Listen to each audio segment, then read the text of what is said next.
Panggilannya? Helda. Helda. Helda dari Tabalong? Nggih, dari perbatasan sana Pak, dekat perbatasan. Dekat perbatasan. Ibu kota Nusantara terletak di provinsi? Kalimantan Timur Pak. Kalimantan? Timur. Benar? Terima kasih, udah silahkan.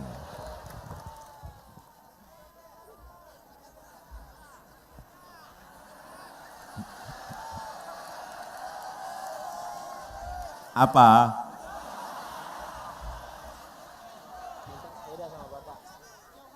Apa Pak? Apa? Minta sepedanya Pak. Sepedanya masih ada enggak? Kalau ada diberi. Kalau enggak ada nanti saya kirim. Oh masih.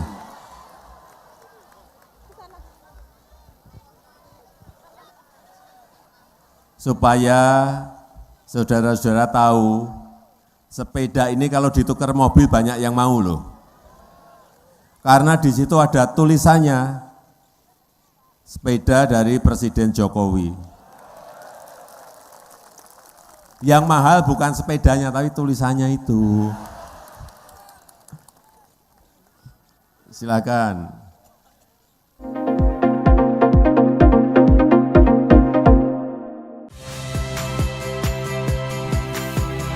Saya Iriana Mardanus, saksikan program-program Kompas TV melalui siaran digital, pay TV, atau media streaming lainnya.